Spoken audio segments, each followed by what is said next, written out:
ফ্রেমে আসছি, ঠিক আছে, শুরু কর। আসসালামু আলাইকুম, this is Shahadat from Butex. So welcome to orbit academy. So আজকে আমরা যে টপিকটা কভার করব সেটা হচ্ছে অধ্যায় 3 ফিজিক্স বল। সো আজকে আমরা যেই সকল টপিক নিয়ে আলোচনা করব তার মধ্যে আছে হচ্ছে আমাদের নিউটনের গতির প্রথম সূত্র, মৌলিক বলের প্রকৃতি, বলের সাম্যাবস্থা। সো যেই জিনিসগুলো বলা আছে এগুলো হচ্ছে তোমাদের বইতে স্টেপ বাই স্টেপ যে সিকোয়েন্সটা ফলো করছে আমরা সেম সিকোয়েন্সটা ফলো করার ট্রাই করছি। অ্যান্ড আমরা এই কোর্সে যা যা শেষ করব তা হচ্ছে বই ধরে ধরে অধ্যায়ের সব টপিক শেষ করব। তারপরে হচ্ছে আমরা গুরুত্বপূর্ণ এমসিকিউ সম্পর্কে ধারণা নিব, ক আর খ টাইপ প্রশ্ন। স্পেশালি আমরা হচ্ছে এই অনুধাবনমূলক প্রশ্ন এবং জ্ঞানমূলক প্রশ্ন নিয়ে অনেক বেশি প্যারা খাই। সো এই সংক্ষিপ্ত প্রশ্নগুলো আমরা সলভ করার ট্রাই করবো, অবশ্যই সলভ করব। এর পাশাপাশি হচ্ছে আমরা গুরুত্বপূর্ণ সৃজনশীল প্রশ্ন সম্পর্কে বিস্তারিত আলোচনা করব। অ্যান্ড এইখানে তোমরা হচ্ছে কোর্সের কিছু ফিচার সম্পর্কে দেখতে পাচ্ছ।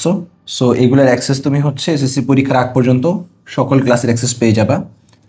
আর এই সকল ইনফরমেশনগুলোর পাশাপাশি তোমরা আমাদের ক্লাসগুলো পেয়ে যাচ্ছ।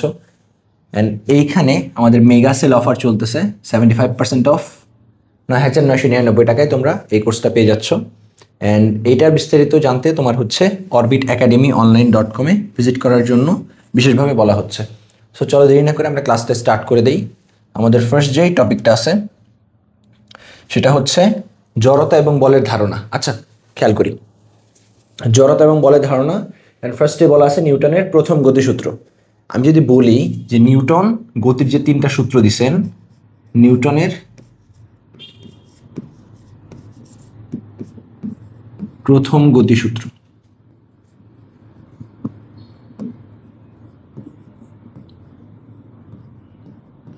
ওকে, নিউটনের প্রথম গতিসূত্র কোনটা? নিউটন বলছেন বাহ্যিক কোনো বল প্রয়োগ না করলে বা বাইরে থেকে কোনো বল প্রয়োগ না করলে, বাহ্যিক বল যদি প্রয়োগ না করা হয় তাহলে স্থির বস্তু চিরকাল স্থির থাকবে,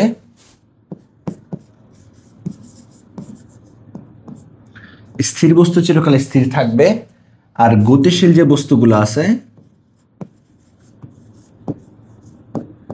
এগুলা সুষম দ্রুতিতে বা সুষম বেগে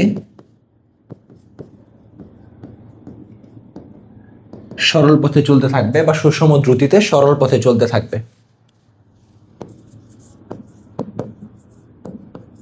ওকে, আচ্ছা, এটা ছিল আমাদের নিউটনের গতির প্রথম সূত্রের যে বিবৃতি সেইটা।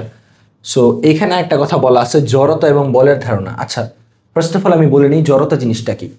জড়তা হচ্ছে, আমি যদি এক কথায় বলি, জড়তা হচ্ছে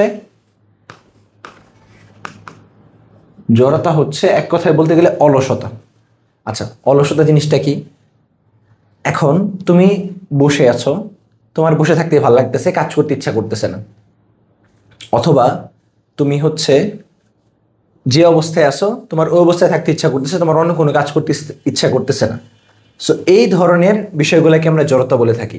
সো যদি আমি অধ্যায় ওয়াইজ বলতে চাই, ডেফিনেশন ওয়াইজ বলতে চাই, আমাদের জড়তা হচ্ছে কোনো বস্তু যে অবস্থায় আছে,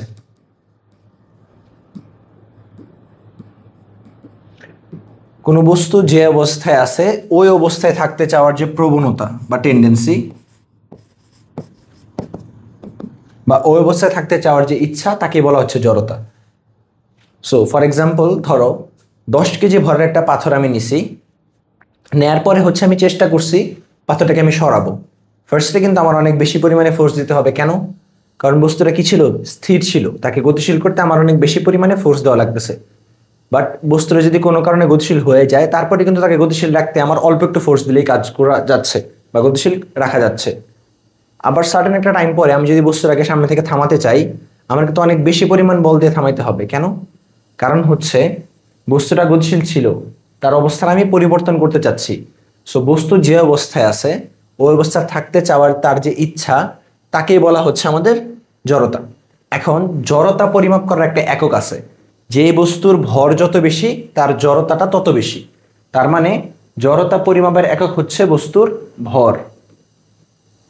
ভর যত বেশি হবে ওই বস্তুর জড়তাও তত বেশি হবে। ওকে, আচ্ছা, তাহলে জড়তার সাথে নিউটনের গতির প্রথম সূত্রের সম্পর্কটা কি?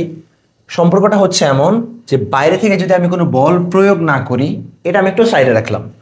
স্থির বস্তু চিরকাল স্থির থাকবে, গতিশীল বস্তু সুষম দ্রুতিতে সরল পথে চলতে থাকবে। কথাটা কই গিয়ে দাঁড়ালো দেখতে পারছো? স্থির বস্তু চিরকাল স্থির থাকবে, সো যেরকম ছিল সেরকম থাকার ইচ্ছা। গতিশীল বস্তু চিরকাল সুষম দ্রুতিতে সরল পথে চলতে থাকবে, গতিশীল ছিল, গতিশীল থাকার ইচ্ছা। জিনিসটা কি জড়তাকে ইন্ডিকেট করতেছে না?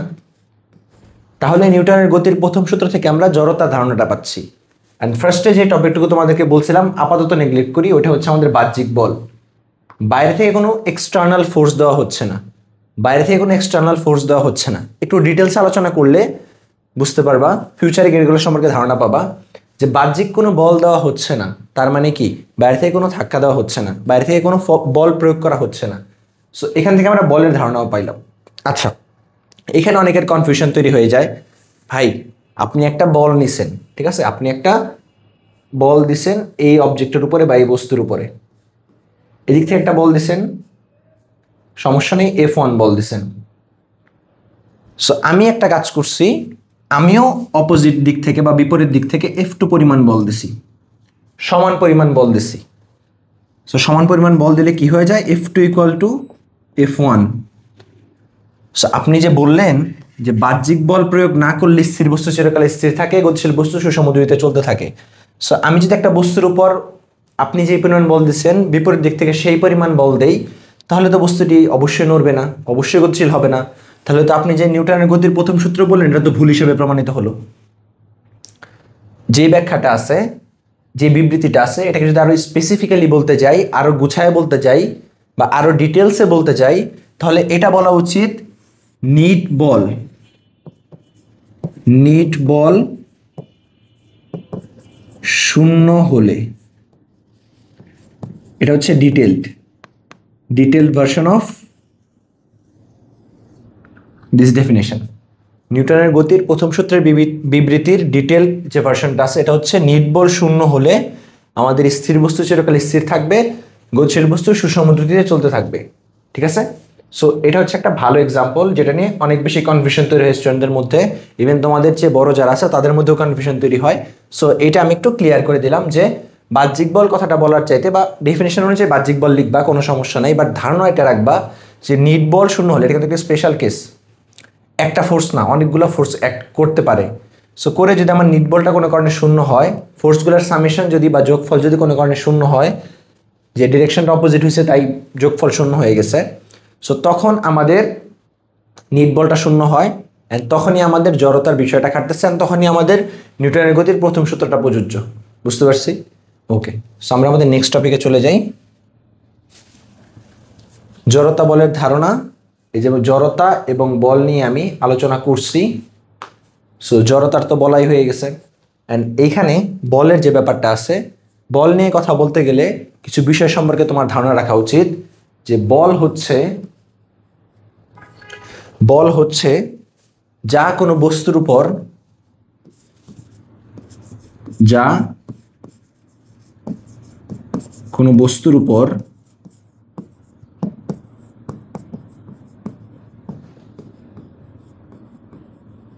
প্রয়োগ করে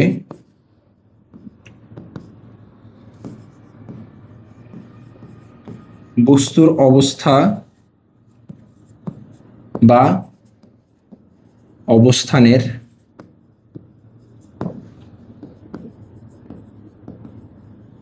পরিবর্তন করে বা করার চেষ্টা করে।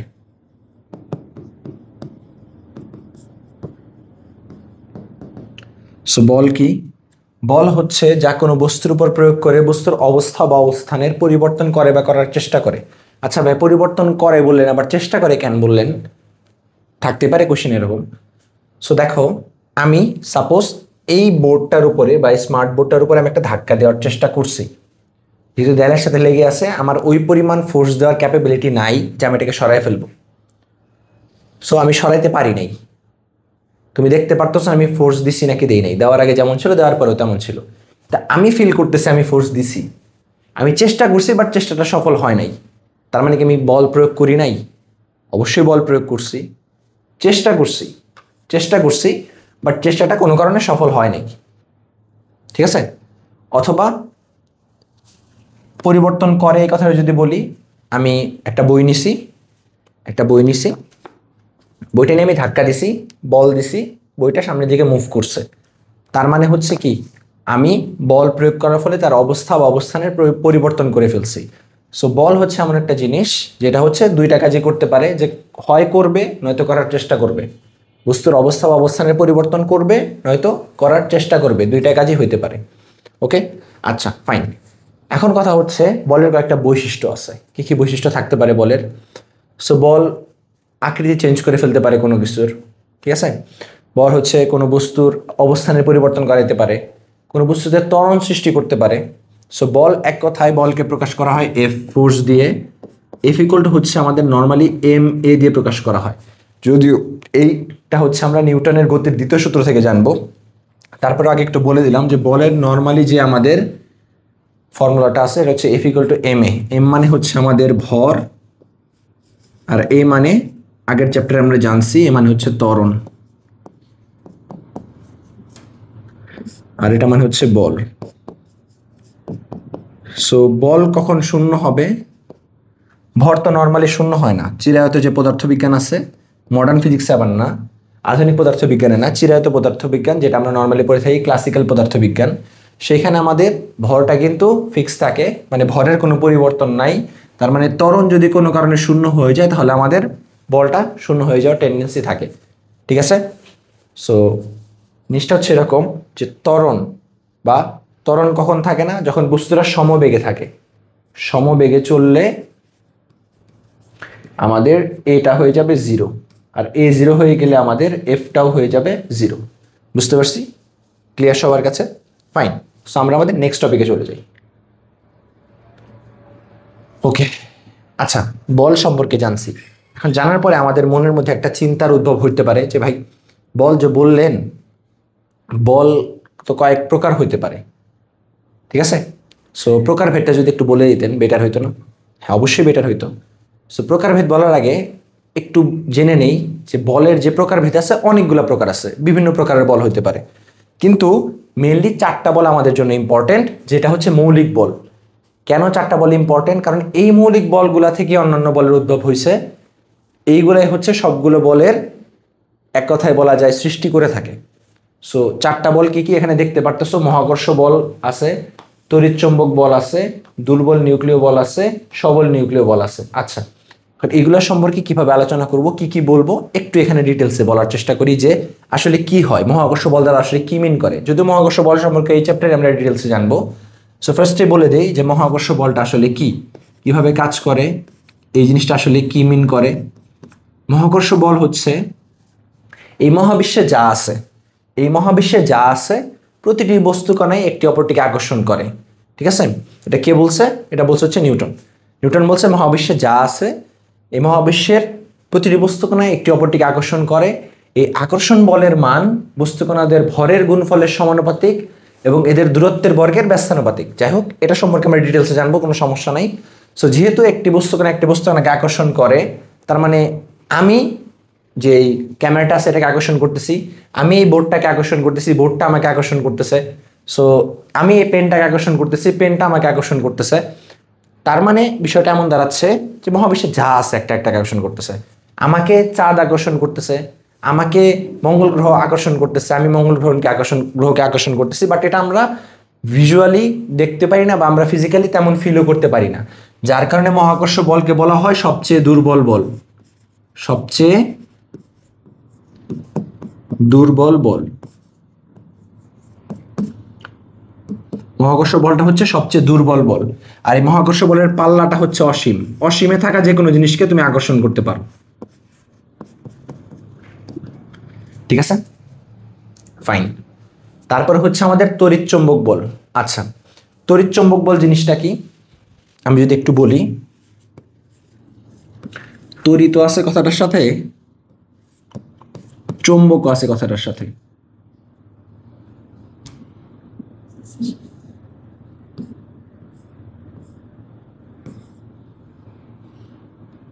সরি,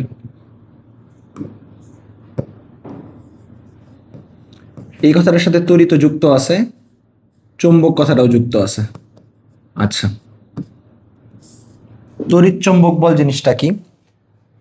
সো ধরো আমাদের চুম্বক সম্পর্কে আমরা জানি বা একটু ধারণা আছে, ছোটবেলায় আমরা দেখছি যে চুম্বকের দুইটা মেরু থাকে, একটা হচ্ছে নর্থ পোল, একটা হচ্ছে সাউথ পোল, বা দুইটা মেরু থাকে, একটা হচ্ছে উত্তর মেরু, একটা হচ্ছে দক্ষিণ মেরু। আচ্ছা, সো উত্তর মেরু দক্ষিণ মেরুকে আমরা বিভিন্ন সাইন দিয়ে বা সিম্বল দিয়ে প্রকাশ করে থাকি।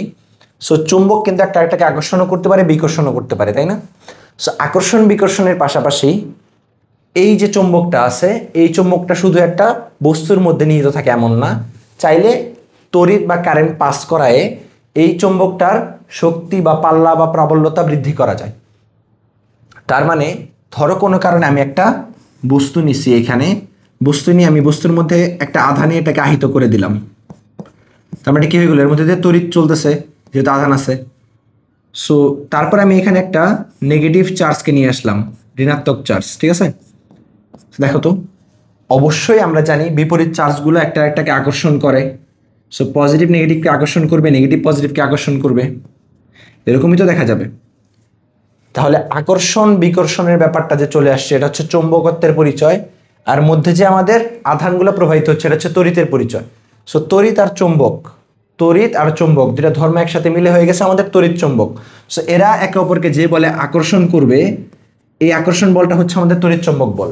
এখন কথা হচ্ছে বিকর্ষণও করতে পারে। কখন বিকর্ষণ করবে? যদি কোনো কারণে সেম সেম চার্জ হয়, কোনো কারণে সেম সেম চার্জ হলে একটা একটাকে কি করবে? বিকর্ষণ করবে। বিকর্ষণ একটা বল আছে। সো মহাকর্ষ বলের আরেকটা বৈশিষ্ট্য হচ্ছে, মহাকর্ষ বল হচ্ছে সর্বদা আকর্ষণধর্মী, সবসময় অ্যাট্রাক্ট করে। আর আমাদের যেই তড়িৎ চুম্বক বল, এটা আকর্ষণধর্মী হতে পারে, বিকর্ষণধর্মী হতে পারে, দুইটাই হতে পারে, ঠিক আছে? আচ্ছা, সো মহাকর্ষীয় বলের যেটা সবচেয়ে দুর্বল বল ছিল, তড়িৎ চুম্বক বল কিন্তু এতটা দুর্বল না, এটা শক্তিশালী, সেকেন্ড শক্তিশালী, দ্বিতীয় শক্তিশালী একটা বল, ঠিক আছে? সেটা একটা রেঞ্জ দেওয়া আছে, দাঁড়াও আমি তোমাকে দেখে বলতেছি। ওকে, সো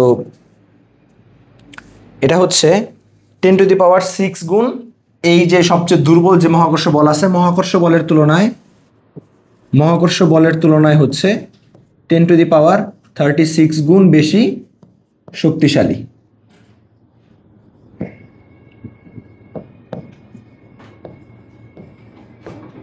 ঠিক আছে? ওকে, সো এটা হচ্ছে আমাদের তড়িৎচুম্বক বল সম্পর্কে আলোচনায় গেল।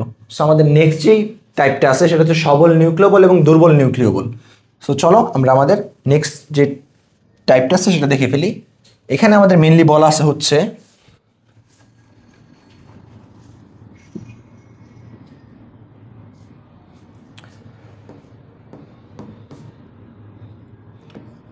সবল নিউক্লিয় বল সম্পর্কে।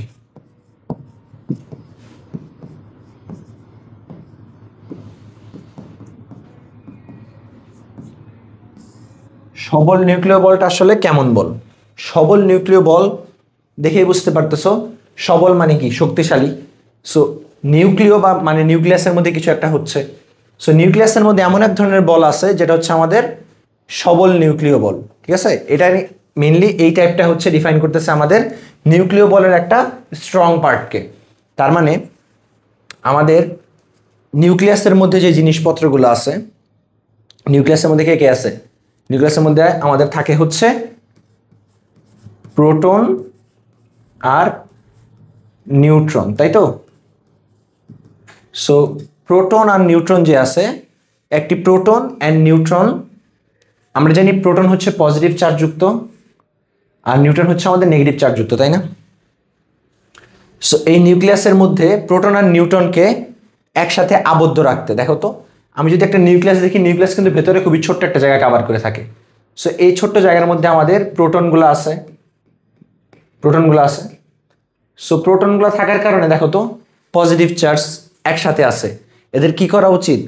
একটা একটাকে রিপালস করা উচিত বা বিকর্ষণ করা উচিত, কারণ সেম ধর্মী বা একই ধর্মী যে চার্জগুলো আছে একটা একটাকে বিকর্ষণ করে। সো বিকর্ষণ করা উচিত, কিন্তু বিকর্ষণ করতেছে না, কিছু একটা বল আছে যেটা এটাকে আটকায় রাখতেছে, যে ঠিক আছে তুমি নড়াচড়া করতে পারবা না। ক্লাসে বাচ্চারা অনেক চেঁচামেচি করে, চিল্লাচিল্লি করে। সো যখন টিচার আসে ক্লাসের মধ্যে, সবগুলো বাচ্চাকে কন্ট্রোলে নিয়ে আসলো। সো টিচার হচ্ছে আমাদের সবল নিউক্লিয় বল, যে এই চার্জওয়ালা বাচ্চাগুলোকে কি করলো, কন্ট্রোলে নিউক্লিয়াসে নিয়ে আসলো, নিউক্লিয়াসে স্থিতিশীল অবস্থায় রাখলো। সো এই যে নিউক্লিয় বলটা আছে, এই নিউক্লিয় বলটা হচ্ছে আমাদের এই যে প্রোটনগুলাকে, নিউট্রনগুলাকে আমাদের নিউক্লিয়াসের মধ্যে আবদ্ধ অবস্থায় রাখে। সো এটা হচ্ছে আমাদের সবচেয়ে শক্তিশালী বল, মনে রাখবা, সবচেয়ে শক্তিশালী বল।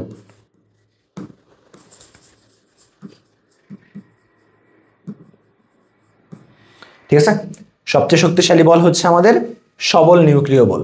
আচ্ছা, এখন সবল নিউক্লিয় বলের কাজটা আমরা দেখতে পাচ্ছি। সবল নিউক্লিয় বলের পাল্লাটা আমি তোমাদেরকে একটু বলে দেই, এটা আমার মুখস্থ থাকে না। সো দেখো, সবল নিউক্লিয় বল হচ্ছে তড়িৎচুম্বক বল থেকে প্রায় 100 গুণ বেশি শক্তিশালী।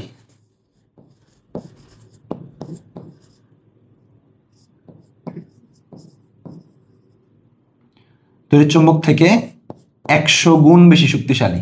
ঠিক আছে, ফাইন। সো এটা হচ্ছে খুবই অল্প দূরত্বে কাজ করে, 10 to the power 5, 10 to the power -15 metre, এতটুকু দূরত্বে কাজ করে, কারণ নিউক্লিয়াসটা দেখতে খুবই ছোট, খুবই কম দূরত্বে কাজ করে থাকে। আচ্ছা, সবল নিউক্লিয় বল গেল, দুর্বল নিউক্লিয় বল জিনিসটা কি? আচ্ছা, সো দুর্বল নিউক্লিয় বল নিয়ে যদি আলোচনা করতে চাই, একটু বিষয় সম্পর্কে জানতে হবে।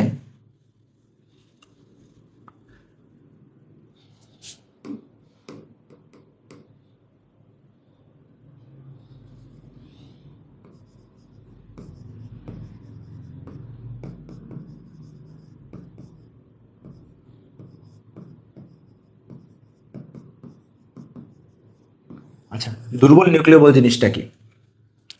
দুর্বল নিউক্লিয় বল হচ্ছে এমন এক ধরনের বল যেটা অবশ্যই সবল নিউক্লিয় বলের চেয়ে দুর্বল, কিন্তু এতটা দুর্বল না যে এটা মহাকর্ষ বলের চেয়ে দুর্বল হবে, নট লাইক দ্যাট। মহাকর্ষ বল হচ্ছে সবচেয়ে দুর্বল, সবচেয়ে দুর্বল হচ্ছে মহাকর্ষ বল, তারপরে দুর্বল হচ্ছে আমাদের দুর্বল নিউক্লিয় বল। ঠিক আছে, তারপরে উইক বা তার চেয়ে একটু বেশি স্ট্রং আর কি। মহাকর্ষ বল সবচেয়ে দুর্বল, তার চেয়ে একটু শক্তিশালী হচ্ছে দুর্বল নিউক্লিয় বল। এবং দুর্বল নিউক্লিয় বলের কাজ হচ্ছে নিউক্লিয়াসে অস্থিতিশীলতা সৃষ্টি করা।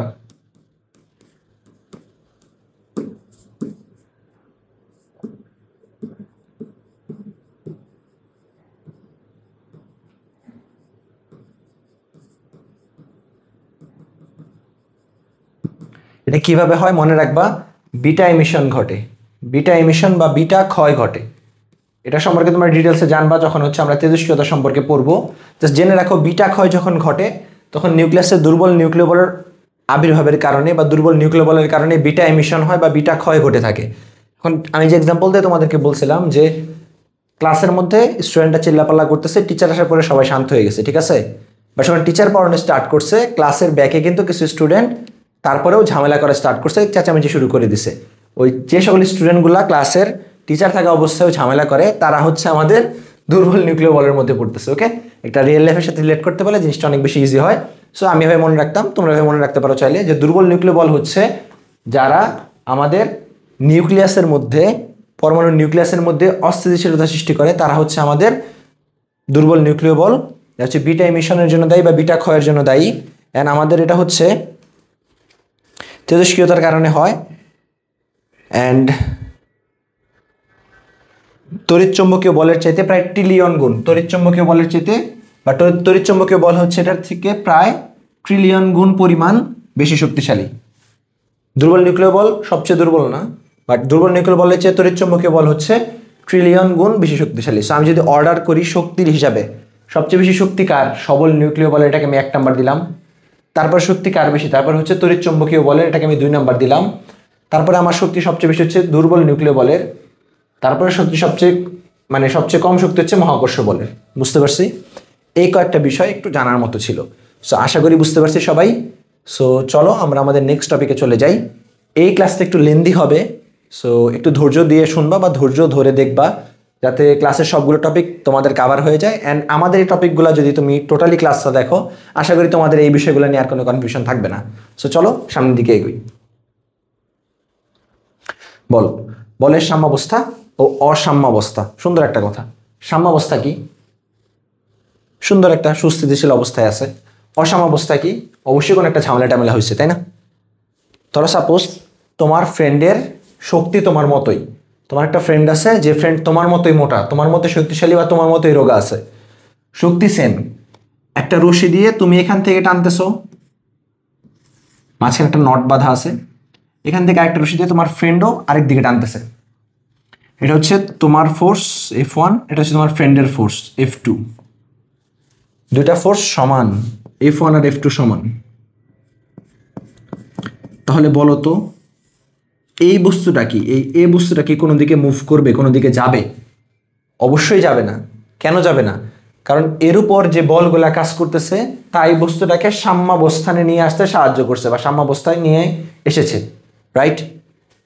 আরেকটা এক্সাম্পল দিয়ে বলতে পারি, ধরো সাপোজ আমি নাম দিয়ে দিই সাম্যাবস্থা, পরে তোমরা গুলায় ফেলবা। সাম্য বল, বুঝো একটা জিনিস, একটা রশি দিয়ে আমি একটা বস্তুকে ঝুলাই দিছি না? এখন আমি তোমাকে যদি বলি ভাই বস্তুটা ঝুলে আছে, বস্তুটা নড়াচড়া করতেছে না, ঝুলে আছে, রিজনটা কি? রিজনটা হচ্ছে বস্তুর ওজন নিজের দিকে কাজ করতেছে নিচের দিকে, সেম পরিমাণ বল এই রশিও উপর দিকে দিয়ে রাখছে, সেই ওজনের সমান বল উপর দিয়ে কাজ করতেছে, যার কারণে উপরের ওজন আর নিচের যে ওজন পরিমাণ বল আছে দুইটা ক্যান্সেল আউট হয়ে মাঝখানে বস্তুটা সাম্যাবস্থায় আছে। বল কিন্তু কাজ করতেছে, কিন্তু সমান সমান বল কাজ করার কারণে সাম্যাবস্থা অর্জন হয়ে গেছে, নিট বলের পরিমাণ শূন্য হয়ে গেছে। ফাইন, এটা গেলো আমাদের সাম্য বলের কথা। অসাম্য বল জিনিসটা কি? সেম ভাবে বলতে পারি, তোমার একটা ফ্রেন্ড অনেক মোটা, অনেক বেশি শক্তি, তোমাকে সরাই দিছে, বা তুমি তোমার ফ্রেন্ডের চেয়ে মোটা, তুমি কি করছো? বেশি বলে টানতেছো, F1 is not equal to F2 বা F2 is greater than F1। তখন তোমার ফ্রেন্ডের কি অবস্থা হবে? তুমি যদি মোটা হও, ওকে টেনে তোমার দিকে নিয়ে চলে আসবা, তখন এই রশিটা কিন্তু কি হয়ে যাবে? এদিকে চলে যাবে, এই যে বলটা ছিল, নটটা ছিল, ডান দিকে চলে যাবে, তাই তো? সো ডান দিকে যখন চলে যাবে তোমার কাছে কি মনে হবে? আমার শক্তি বেশি, আমি কি করছি? ওরে হারাই দিছি। কিভাবে হারাইলাম? কারণ ওর চেয়ে আমার শক্তিটা বেশি হয়েছে। সমান সমান না, সমান সমান হলে হারাইতে পারতাম না, মাঝখানে ছিল, ড্র হইতো। এখন ড্র না, এখন একজনের শক্তি বেশি, যার কারণে এটা মুভ করে একদিকে চলে গেছে। সেটা হচ্ছে আমাদের অসাম্য বলের একটা উদাহরণ। তারপরে ধরো একটা জিনিস, এটা এক্সাম্পল দিয়ে বুঝাই। সো এত বেশি পরিমাণ ওজন ছিল এটার, যে এই জায়গায় আমার যে ওয়েটটা কাজ করতেছিল, এত ওয়েট এটা নিতে পারতো না, এত ওজন নিতে পারতো না, দড়িটা এখান থেকে ছিঁড়ে গেছে। সো ছিঁড়ে গেলে বস্তুটা নিচে পড়া স্টার্ট করবে না? তোমরা জানো নিচে পড়া স্টার্ট করবে না? অবশ্যই নিচে পড়া স্টার্ট করবে। যে ওজন বেশি ছিল, দড়ি এত পরিমাণ প্রেশার নিতে পারে নাই, এত পরিমাণ ওজন নিতে পারে নাই, দড়িটা ছিঁড়ে গেছে, ছিঁড়ে এটা বস্তুটা নিচে পড়া স্টার্ট করছে। সো তখন এখানে কি হয়েছে? অসাম্য বলের উদ্ভব ঘটছে, তাই তো? ওজনের যেই বলটা আছে এটা হচ্ছে আমাদের দড়ির টানের চাইতে বেশি, যার কারণে ছিঁড়ে নিচে পড়ে গেছে। এখন আরেকটা কথা হচ্ছে, ঠিক আছে ভাই বুঝলাম, সো কোনো কারণে যদি ঝুলিয়ে রাখি তাহলে কি সবসময় সাম্য বল অর্জন করবে? অবশ্যই না। ধরো ওই বস্তুটাকে তুমি ঝুলিয়ে রাখছো, আমি একটু মুছে দিই এখানে।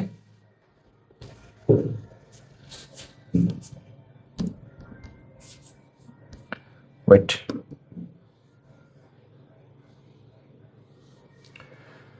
আমি এখানে ঝুলাই দিছি, ঝুলাই দেওয়ার পর একটা কি হয়েছে কাহিনী, যে আমি একটু নাড়া দিছি এদিকে।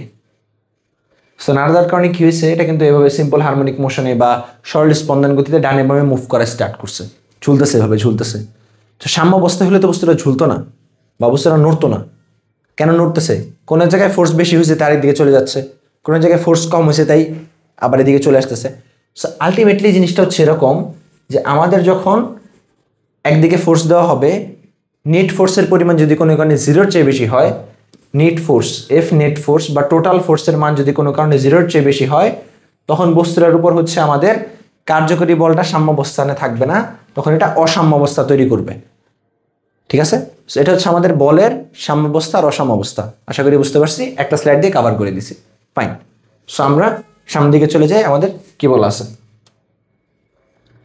ভরবেগ। সুন্দর একটা টপিক, ইম্পর্টেন্ট, অ্যান্ড এটা নিয়ে তোমরা হচ্ছে ইন্টারমিডিয়েটেও পাবা এই টপিকটা। ভরবেগ, এক কথায় ভর কি, বেগ কি? ভরকে প্রকাশ করি আমরা এম দিয়ে। ভর হচ্ছে আমাদের এম কে ডিফাইন করে, আর বেগ হচ্ছে আমাদের ডিফাইন করে হচ্ছে ভি কে, ভি দ্বারা ভেলোসিটি, ভর দ্বারা ম্যাস। সো ভর বেগকে একত্রে কি বলা যায়? M into V. এক কথায় বলতে গেলে ভর এবং বেগের গুণফলকেই বলা হচ্ছে ভরবেগ। ঠিক আছে, ভর এবং বেগের গুণফলকেই বলা হচ্ছে ভরবেগ। এখন কথা হচ্ছে ভরবেগটাই আমাদের জন্য শেষ না, ভরবেগের পরিবর্তন নিয়ে আমাদের বিস্তারিত আলোচনা আছে। ভরবেগের পরিবর্তন কি? আগে একটা ভরবেগ ছিল, পরে একটা ভরবেগ হয়েছে। যেমন আগে একটা ভরবেগ ছিল এম ইউ, পরে একটা ভরবেগ হয়েছে এম ভি। তাহলে ভরবেগের পরিবর্তনটা হবে হচ্ছে M V minus M U, তাই তো? আর ভরবেগকে আমাদের প্রকাশ করা হয় হচ্ছে পি দিয়ে, পি দিয়ে প্রকাশ করা হয়। Okay fine. সো ভরবেগ হচ্ছে কোনো একটা বস্তু গতিশীল অবস্থায় আছে, তার গতির যদি কোনো কারণে পরিবর্তন হয় তাহলে তার ভরবেগেরও পরিবর্তন হয়েছে।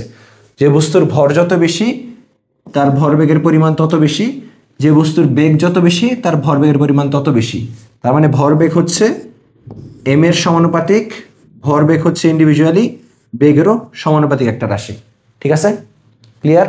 ভরবেগ নিয়ে কেন এখানে আলোচনা করা আছে? কারণ ভরবেগেরই থ্রুতে আমরা চলে যাব নিউটনের গতির দ্বিতীয় সূত্রের দিকে, যেখানে হচ্ছে ভরবেগ নিয়ে বিস্তারিত আলোচনা আছে। ওইখান থেকে আমাদের এফ ইকুয়াল টু এম এ এই ফর্মুলাটা চলে আসছে। সো চলো আমরা একটু সামনের দিকে মুভ করি। সংঘর্ষ। আচ্ছা, সংঘর্ষ নিয়ে একটু কথা বলি আমি। সংঘর্ষ জিনিসটা কি? নর্মালি একটা বল আছে, একটা পাথর আছে, এই পাথর গিয়ে এখানে আরেকটা পাথরকে ধরো ধাক্কা দিছে, ধাক্কা দেওয়ার কারণে ভরবেগের মধ্যে একটা চেঞ্জ হয়েছে, ইন্টারচেঞ্জ হইতে পারে, নাও হইতে পারে, সমস্যা নেই। এই বস্তুটা এম ওয়ান বস্তুটা এম টু বস্তুকে একটা ধাক্কা দিছে, ধাক্কা দেওয়ার কারণে এদের মধ্যে এনার্জি ট্রান্সফার হয়েছে, শক্তি এক জায়গা থেকে আর জায়গায় ট্রান্সফার হয়েছে, বা এনার্জির আমাদের হচ্ছে ইন্টারচেঞ্জ হয়েছে। সো এই ধরনের কাহিনীকে বলা হচ্ছে সংঘর্ষ। সংঘর্ষ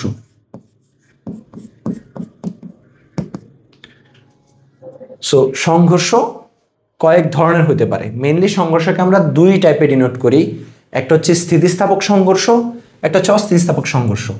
একটা আমরা হচ্ছে স্থিতিস্থাপক সংঘর্ষ,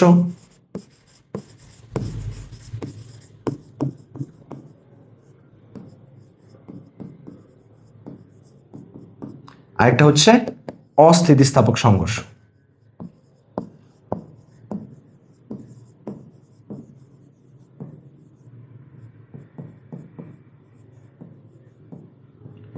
আচ্ছা, এখন এইটা বলার আগে আমি আরেকটা বিষয় একটু ক্লিয়ার করে নিই প্রিভিয়াস স্লাইড থেকে, যে আমাদের ভরবেগ নিয়ে যে আলোচনা করছিলাম, এই ভরবেগের একটা সিম্পল টপিক আছে, সেটা হচ্ছে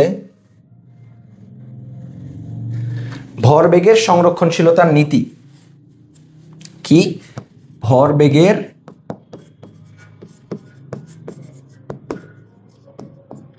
সংরক্ষণশীলতার নীতি। ভরবেগের সংরক্ষণশীলতার নীতি এটা মিন করে আমাদের আদি ভরবেগ দুইটা বস্তু বা আরো বেশি বস্তু থাকতে পারে,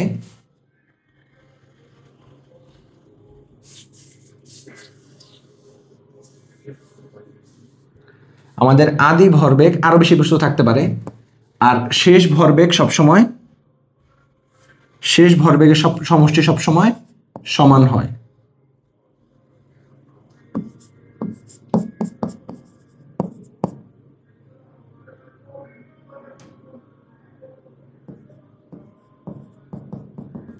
সবসময় সমান হয়।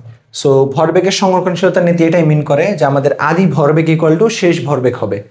যতগুলো বস্তু থাকুক কোনো সমস্যা নাই, নর্মালি দুইটা দিয়ে তোমরা প্রবলেম সলভ করো, বা তিনটা চারটা পাঁচটাও থাকতে পারে। সো আদি ভরবেগ সমান সমান শেষ ভরবেগ। যদি কোনো কারণে এটা না হয় তাহলে বুঝবা ভরবেগের সংরক্ষণশীলতা নীতি অনুসরণ করে নাই। ওকে, সেটা আমি হচ্ছে একটু বলে নিলাম, তাহলে সামনের দিকে আমাদের জিনিসটা বুঝাইতে ইজিয়ার হবে। স্থিতিস্থাপক সংঘর্ষ জিনিসটা কি? স্থিতিস্থাপক সংঘর্ষ হচ্ছে যদি সংঘর্ষের আগে এবং সংঘর্ষের পরে গতিশক্তি সমান থাকে, তার মানে ধাক্কা খাওয়ার আগে বা সংঘর্ষ হওয়ার আগে যে গতিশক্তি ছিল, সংঘর্ষ হওয়ার পরেও গতিশক্তি সেমই আছে, গতিশক্তির কোনো পরিবর্তন হয় নাই, তাহলে এই ধরনের সংঘর্ষকে বলা হবে হচ্ছে আমাদের স্থিতিস্থাপক সংঘর্ষ। আর অস্থিতিস্থাপক সংঘর্ষটা কি? সেম ভাবে এটা উল্টা। ধরো কোনো কারণে সংঘর্ষ হয়েছে যেখানে আদি গতিশক্তি আর শেষ গতিশক্তি সেম হয় নাই। কেন? কারণ ধরো যে ঘর্ষণজনিত কারণে বা অন্য কোনো কারণে হচ্ছে আমাদের আদি গতিশক্তি আর শেষ গতিশক্তি সমান হয় নাই। তাহলে এই ধরনের সংঘর্ষকে বলবো হচ্ছে আমরা অস্থিতিস্থাপক সংঘর্ষ বা ইনইলাস্টিক সংঘর্ষ। ক্লিয়ার বিষয়টা? ফাইন। সো চলো আমরা একটু সামনের দিকে মুভ করি। এই জিনিসটা কিন্তু আমাদের এইভাবে বলা থাকতে পারে যে half m1 u1 square plus half m2 u2 square is equal to হচ্ছে half m1 v1 square plus half m2 v2 square এভাবে দেওয়া থাকতে পারে। ওকে, সো আদি গতিশক্তির সমষ্টি আর শেষ গতিশক্তির সমষ্টি সবসময় সমান হলে ওটা হচ্ছে আমাদের ইলাস্টিক বা স্থিতিস্থাপক সংঘর্ষ, আর যদি সমান না হয় তাহলে ইনইলাস্টিক বা অস্থিতিস্থাপক সংঘর্ষ। সো আমরা আমাদের নেক্সট টপিকে চলে যাই, ভরবেগ ও শক্তির সংরক্ষণশীলতা। ভরবেগ ও শক্তির সংরক্ষণশীলতা আর বলা আছে হচ্ছে আমাদের নিরাপদ ভ্রমণ বেগ ও বল। আচ্ছা ফাইন, ভরবেগ ও শক্তির সংরক্ষণশীলতা জিনিসটা কি? ভরবেগ আর শক্তির সংরক্ষণশীলতা জিনিসটা হচ্ছে, আমি যদি এক কথায় বলি, ভরবেগেরটা যেটা বলছিলাম, ভরবেগের সংরক্ষণশীলতা নিয়ে যেটা বলছিলাম,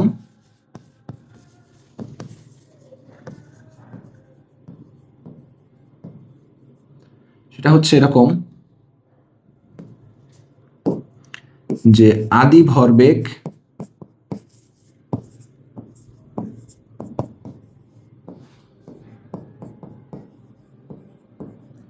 আর শেষ ভরবেগ সবসময় সমান হবে। সেম ভাবে শক্তির সংরক্ষণশীলতা এটা মিন করে,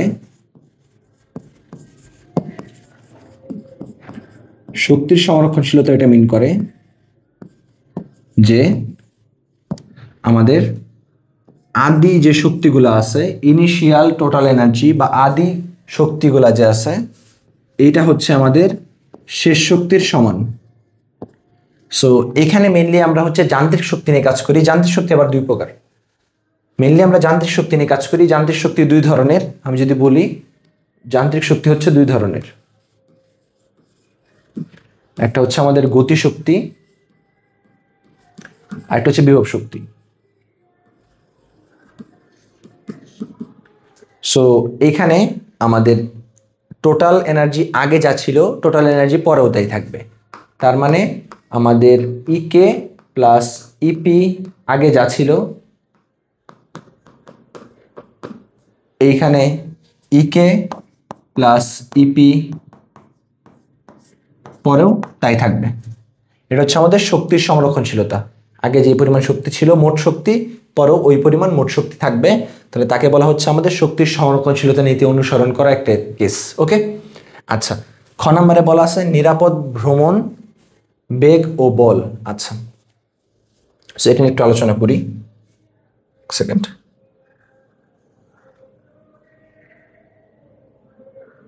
আচ্ছা, নিরাপদ ভ্রমণের মধ্যে বলা আছে বেগ ও বল নিয়ে কথা। আচ্ছা, নিরাপদ ভ্রমণ করতে বেগ ও বল কেন ইম্পর্টেন্ট? নিরাপদে আপনি ভ্রমণ করবেন, এখানে বেগ আর বলের কি খেলা, একটু বুঝাই দেন তো। আচ্ছা, তো চলো আমরা শিখি একসাথে যে নিরাপদ ভ্রমণ যে ব্যাপারটা আছে, মানে সেফলি তুমি রাইড টাইড করতে চাইতেছো। সেফলি রাইড করতে কি করতে হয়?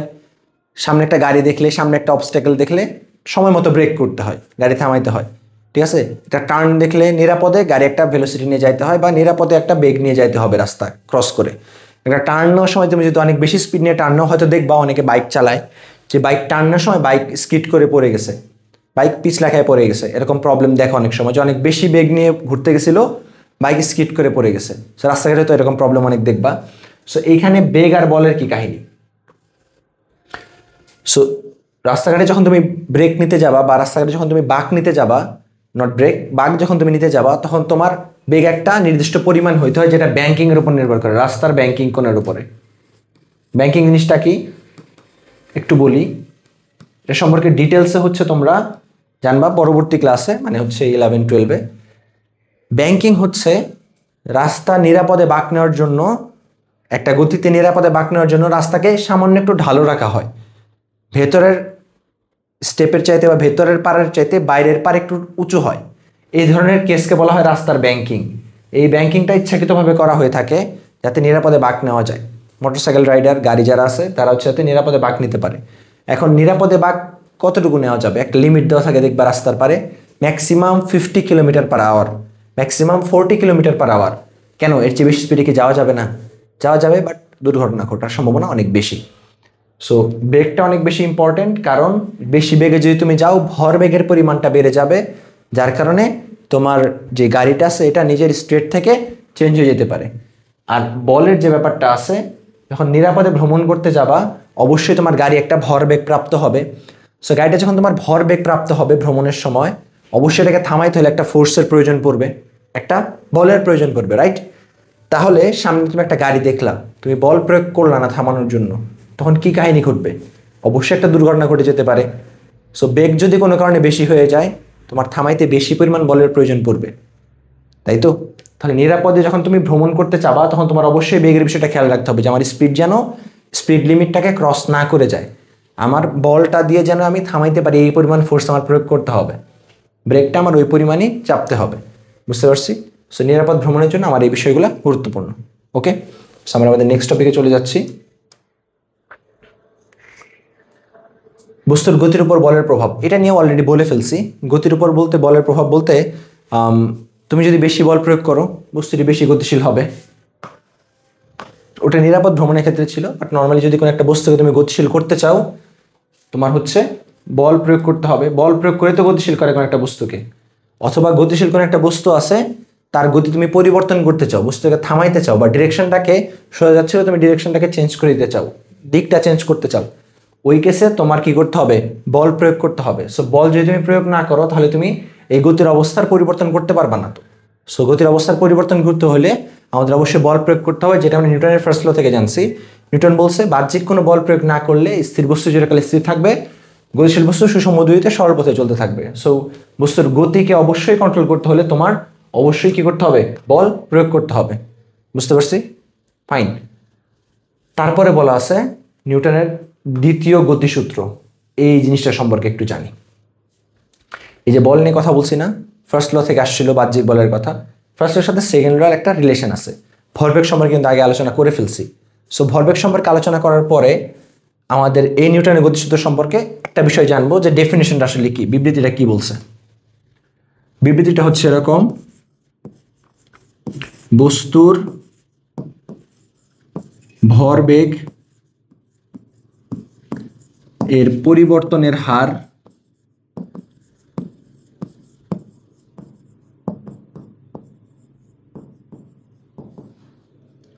এর উপর, এর বলতে কার?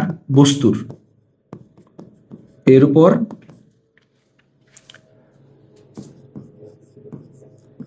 প্রযুক্ত বলের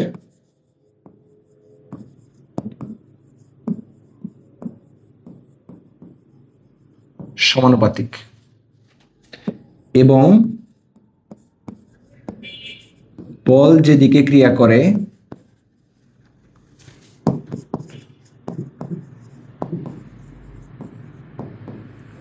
ভরবেগের পরিবর্তনও সেদিকে হয়, ভরবেগের পরিবর্তনও সেদিকে হয়, এটা বলা আছে। ফাইন, কোনো সমস্যা নেই। দেখো কি বলছে, বস্তুর ভরবেগের পরিবর্তনের হার। আমি যদি একটু কথাগুলাকে ম্যাচ করানোর ট্রাই করি, দেখো তো, ভরবেগের পরিবর্তনের হার, তো ভরবেগের পরিবর্তন কি? M V minus M U, পরিবর্তনের হার, হার বলা থাকলে নিচে সময় দিয়ে ডিভাইড, কারণ চেঞ্জটা হয় সময়ের সাপেক্ষে। বস্তুর ভরবেগের পরিবর্তনের হার ওই বস্তুর উপর প্রযুক্ত বলের সমানুপাতিক। আমি ধরি এফ পরিমাণ বল দেওয়া হয়েছে, এই বলের সমানুপাতিক হচ্ছে আমার এইটা, তাই তো? সো সমানুপাতিক চিহ্নটাকে আমি উল্টা দিয়ে ফেলছি। কি বলছে? ভরবেগের পরিবর্তনের হার এর উপর প্রযুক্ত বলের সমানুপাতিক, তার মানে কি হবে? চিহ্নটা হয়ে যাবে উল্টা, এরকম হবে না। এই হারটা হচ্ছে আমার কার সমানুপাতিক? বলের সমানুপাতিক। ক্লিয়ার বিষয়টা? বস্তুর ভরবেগের পরিবর্তনের হার এর উপর প্রযুক্ত বলের সমানুপাতিক এবং বল যেদিকে ক্রিয়া করে ভরবেগের পরিবর্তন সেদিকে হয়। আচ্ছা, সো বলের দিক আর ভরবেগের পরিবর্তনের দিক সেম দিক, ওটা নিয়ে আমি একটু পরে আলোচনা করতেছি, আগে এই বিষয়টা বুঝি কি হয়েছে।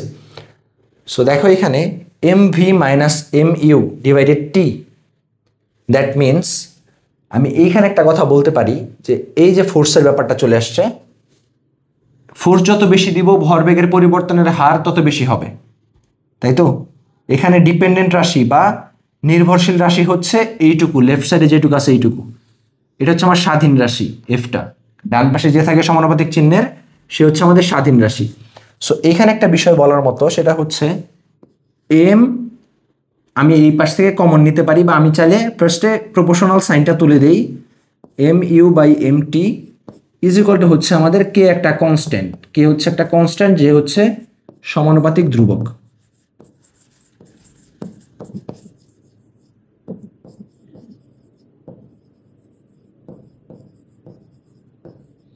ওকে, সেটা লিখতে পারি এটা। সো আমি এর পরের লাইনগুলো এই পাশে লিখতেছি। তাহলে এখানে লেখা যায় হচ্ছে আমাদের এম কমন নিলাম, ভি মাইনাস ইউ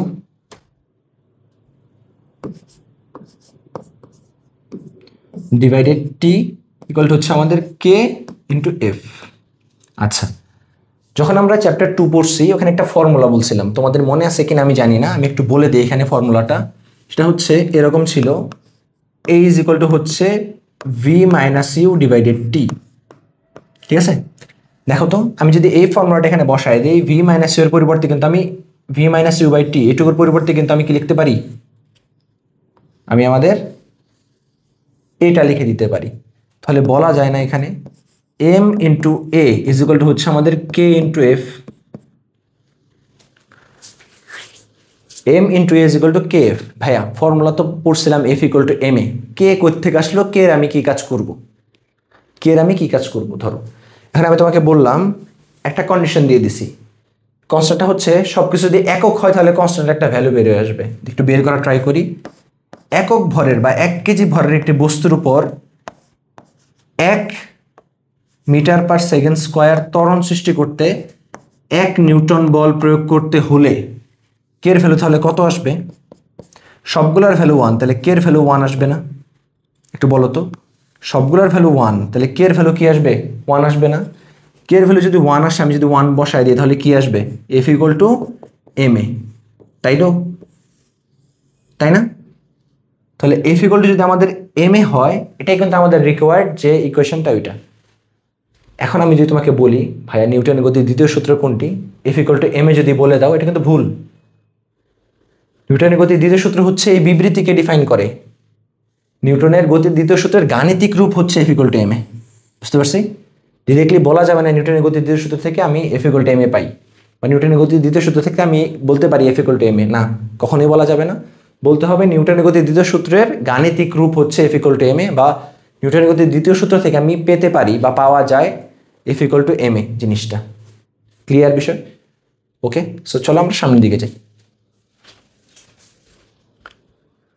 আচ্ছা, সো এই প্রবলেমটা সলভ করি। এই প্রবলেমটা সলভ করার পরে আমরা হচ্ছে একটা ব্রেক দিব, নেক্সট ক্লাসে বাকিটুকু আলোচনা করব। ওকে, দেখো বলা আছে 5 কেজি ভরের একটি স্থির বস্তু। কি বলা আছে প্রথমে? 5 কেজি ভরের একটি স্থির বস্তু। আগে এ নাম্বার কোশ্চেনটা সলভ করি। দেখো A B C D E কয়েকটা কথা বলা আছে।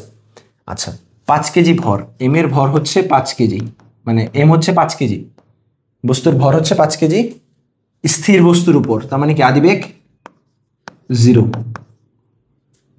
100 নিউটন বল প্রয়োগ করা হয়েছে, ফোর্সের মান হচ্ছে 100 নিউটন, 10 সেকেন্ড পর্যন্ত কাজ করছে, 10 সেকেন্ড, টাইমটা হচ্ছে 10 সেকেন্ড।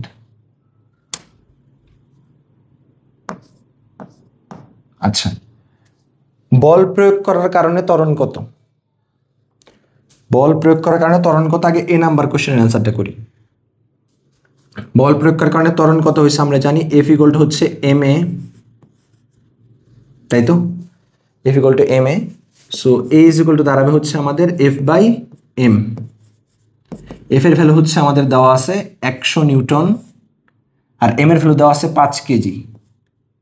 সো এখানে যে আমি ভ্যালুটা বসায় দেই, 100 বাই 5, অ্যান্সারটা হচ্ছে আমাদের 20 5×20 100, ত্বরণের একক হচ্ছে আমাদের মিটার পার সেকেন্ড স্কোয়ার। আশা করি এইটুকু নিয়ে কারো কোনো কনফিউশন নাই। অ্যান্ড এই অ্যান্সারটা আমি একটু মিলিয়ে নিই বইয়ের সাথে, অবশ্যই আশা করি মিলে গেছে।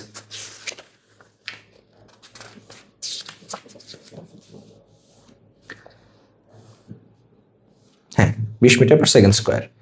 আমাদের নেক্সট যেই প্রবলেমটা আছে বি নাম্বার, সেটা এখানে দেওয়া আছে। 10 সেকেন্ড পরে বেগ কত? ফাইন, সুন্দর একটা কথা। আগে আদি বেগ ছিল 0, 10 সেকেন্ড পরে বেগ কত হবে? আমি এ বের করে ফেলছি না, এ বের করে ফেলছি। আমাদের টাইম দেওয়া আছে 10 সেকেন্ড, তাহলে আমি তো বলতেই পারি যে V is equal to U plus A T, যেখানে ইউ হচ্ছে 0, এ হচ্ছে দেওয়া আছে 20, টাইম হচ্ছে 10 সেকেন্ড। তাহলে ভি এর ভ্যালুটা পেয়ে গেলাম এত metre per second.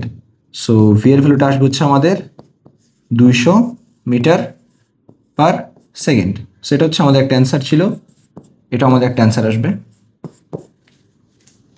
200 metre per second. হ্যাঁ ফাইন, মিলে গেছে। সো আমরা সি নাম্বারে চলে যাই। আমাদের এ নাম্বার ডান, আমাদের বি নাম্বার প্রবলেম ডান, সি নাম্বারে চলে যাচ্ছি আমরা।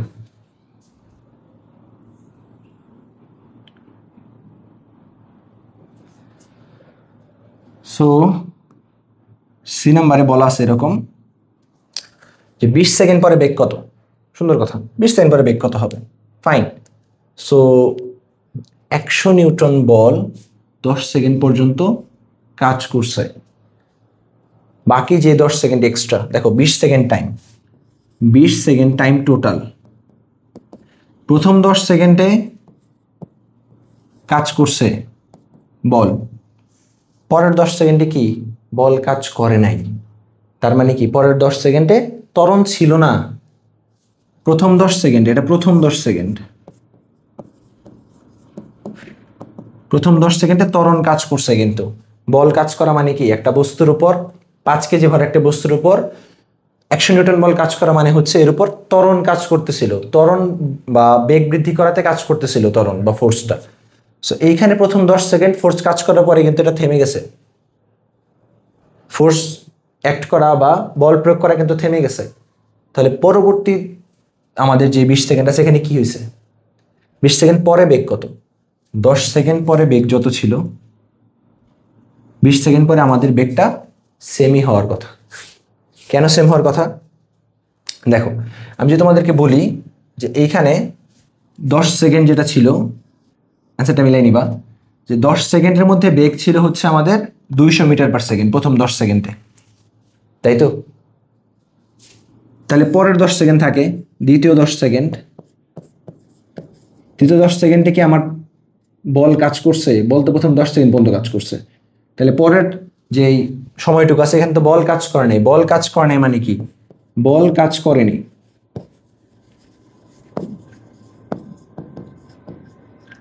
বল কাজ করেনি, দ্যাট মিনস হচ্ছে আমাদের কি হয়নি? বল কাজ করেনি, দ্যাট মিনস হচ্ছে আমাদের ত্বরণ ছিল না, কারণ এম তো ফিক্স। ত্বরণ ছিল না, ত্বরণ ছিল না মানে কি? ত্বরণ ছিল না মানে হচ্ছে আমাদের বেগের পরিবর্তন 0, বেগের কোনো পরিবর্তন নাই। তাই ভি এর ভ্যালুটা হবে হচ্ছে আমাদের আগে যেটা পাইছিলাম 10 সেকেন্ড পরে 200 মিটার পার সেকেন্ড, এটাই ফিক্স। বুঝতে পারছি? সি নাম্বারেও সেম অ্যান্সার হবে, জাস্ট কনফিউশন করার জন্য বা কনফিউশন ক্রিয়েট করার জন্য দিছে। প্রথমে তুমি বেশি পরিমাণ ফোর্স দিছো, দেওয়ার পরে 10 সেকেন্ড পরে তুমি ফোর্স দেওয়া থামাই দিছো, মানে ত্বরণ সৃষ্টি করা থামাই দিছো, তখন ফিক্স ভি বেগে বা যে বেগটা 10 সেকেন্ড পরে পাইছিল ওই বেগেই কন্টিনিউয়াসলি চলতে থাকবে যতক্ষণ পর্যন্ত বাধা না আসে। ফাইন। তারপর আমাদের যে কোশ্চেনটা আছে কি বলা আছে? এ বি সি চলে গেছে। ডি নাম্বারে বলা আছে 20 সেকেন্ড সময় কতটুকু দূরত্ব অতিক্রম করবে? 20 সেকেন্ড সময় কতটুকু দূরত্ব অতিক্রম করবে? ফাইন, একটু বলে দিই এখানে সাইড করে। দুইটা স্টেপ। প্রথম 10 সেকেন্ড গেছে হচ্ছে আমাদের ত্বরণে,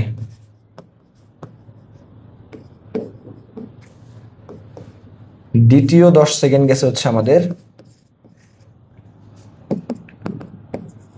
সমবেগে। এখন দূরত্ব বের করি। প্রথম 10 সেকেন্ড যেহেতু ত্বরণে গেছে, আমাদের দূরত্ব বের করার যে ফর্মুলাটা ছিল এস ইজ ইকুয়াল টু হচ্ছে আমাদের U plus V divided 2 into T. So আদি বেগ ছিল 0 প্রথম 10 সেকেন্ডে, ভি হচ্ছে আমি দেখছি এখানে 200 মিটার পার সেকেন্ড পাইছিলাম বি নাম্বার থেকে, ডিভাইডেড 2, আর টাইম ছিল 10 সেকেন্ড। তাহলে আমি কি পাই, আমার টোটাল যে অ্যান্সার আছে এস এর ভ্যালু আমি পেয়ে যাব হচ্ছে 200/2 মানে 100 ইন্টু 10, দ্যাট মিনস হচ্ছে আমি 1000 মিটার যাব প্রথম পোর্শনে। সো আমি এটাকে 1 নাম দিই প্রথম স্টেপে। দ্বিতীয় স্টেপে যেহেতু সমবেগে যাচ্ছে, বলছিলাম প্রিভিয়াস ক্লাসে যে S2 যে ভ্যালুটা আছে এটা বের করার জন্য সমবেগ যদি থাকে কোনো কারণে, সমবেগে থাকলে আমি আর কষ্ট করে U plus V formula apply করতে যাবো না, এস ইকুয়াল টু ভিটি লিখে দেবো ডিরেক্ট, যেহেতু ওই পরের পোর্শনটুকু ওই সেম বেগেই যাচ্ছে। সো এস ইকুয়াল টু ভিটি, ভির ভ্যালু কত সেমভাবে 200, টির ভ্যালু কত 10 সেকেন্ড টাইম নিছে। সো এটা হচ্ছে আমাদের এত মিটার, সো আলটিমেটলি 2000 মিটার। তাহলে টোটাল কত দূরত্ব গেছে, এস ইকুয়াল টু হচ্ছে S1 প্লাস S2, 1000 আর 2000 দ্যাট মিনস 3000 মিটার হচ্ছে আমাদের অ্যান্সারটা মিলাই নেই, ঠিক আছে কিনা? হ্যাঁ, 3000 মিটার বা 3 কিলোমিটার, এটা হচ্ছে অ্যান্সার। কিলোমিটারে কনভার্ট করে দিতে পারো। বেগ এবং অতিক্রান্ত দূরত্বের গ্রাফ এঁকে দেখাও। ওকে ওকে ওকে, সো গ্রাফটাকে দেখাই আমরা, একটু ছোট করি এটাকে। ওকে,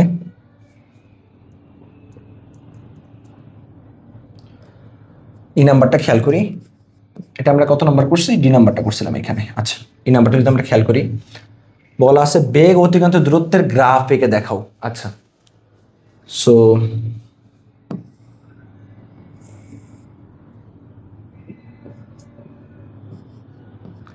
আমি একটু ডিনোট করে দেখাই জিনিসটাকে। তোমাদের বেগের যে গ্রাফটা আছে এটা দেখতে একরকম হবে, আর হচ্ছে দূরত্বের গ্রাফটা দেখতে আরেক রকম হবে। আমি যদি ফার্স্টে বেগের গ্রাফটা আঁকি, এখানে আমি সময় দিব, এক্স এক্সিসের সময় দিব, এক্স অক্ষ বরাবর সময় দিব, আর ওয়াই অক্ষ বরাবর দিব হচ্ছে আমি বেগটাকে। সো দেওয়ার পর আমি খেয়াল করে দেখব, প্রথম আর বেগটা ছিল 0, কতক্ষণ পর্যন্ত সময় 0। আচ্ছা, আমি এখানে একটু দেখো, একটা জিনিস খেয়াল করে দিই, 5 সেকেন্ড টাইম, 10 সেকেন্ড টাইম, তারপর হচ্ছে আমাদের সময়টা সেকেন্ডে ছিল, 15 সেকেন্ড টাইম আর 20 সেকেন্ড টাইম, টাইমগুলো দিয়ে দিলাম।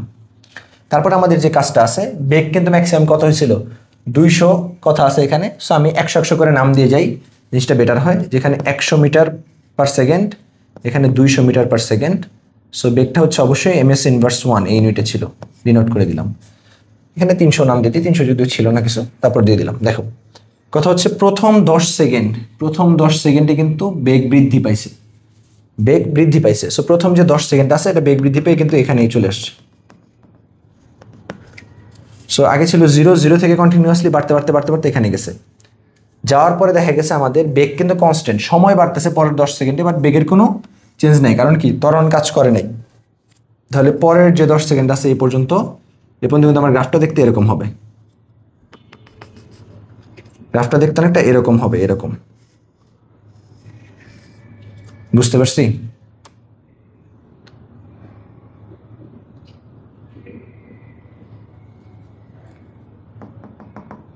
ওকে, গ্রাফটা দেখতে এই যে সাদা যে গ্রাফটা আছে এরকম দেখতে হবে। কার গ্রাফ? বেগ আর সময়ের গ্রাফ বা বেগের গ্রাফটা।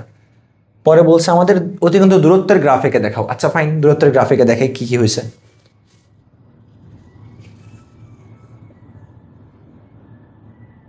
দূরত্বের গ্রাফ, সো দূরত্বের গ্রাফ যদি আমি আঁকতে যাই,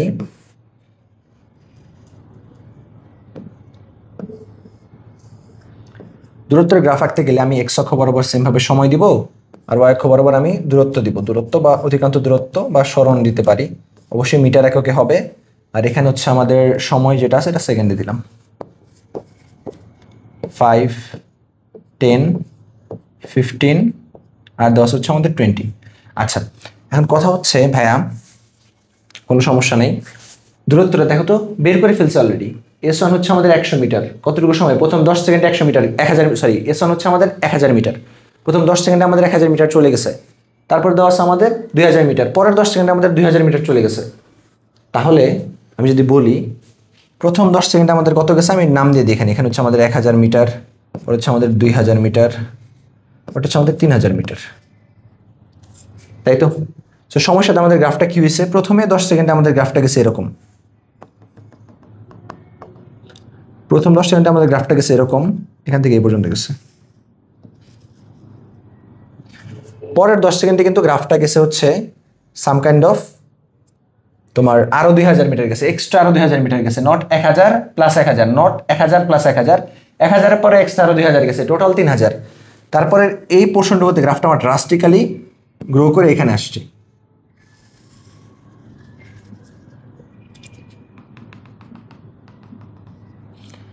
এইটা হচ্ছে আমার মেইন গ্রাফটা, এটা হচ্ছে আমার মেইন গ্রাফটা। প্রথমে কিন্তু এভাবে স্ট্রেট যাচ্ছিল, পরে গেটা বাড়ছে আবার স্ট্রেট হয়ে এদিকে। তার মানে প্রথমে এমন এমন গেছিল, তারপর আবার এদিকে এরকম ভাবে গেছে, এলিভেট হয়েছে। সো আলটিমেটলি এটা হচ্ছে আমাদের যে নাম্বার কোশ্চেনটা আছে এটার অ্যান্সার। সো সবাই আশা করি অ্যান্সারটা পেয়ে গেছো। সো এরই থ্রুতে আমাদের এই টপিকটুকু কাভার হয়ে গেছে, অ্যান্ড আমরা একটা ব্রেক নিচ্ছি, নেক্সট ক্লাসে আমরা পরবর্তী জিনিস নিয়ে আলোচনা করব। সো ঠিক আছে, থ্যাংক ইউ সবাইকে, আসসালামু আলাইকুম। আবকর, আবকর, আবকর।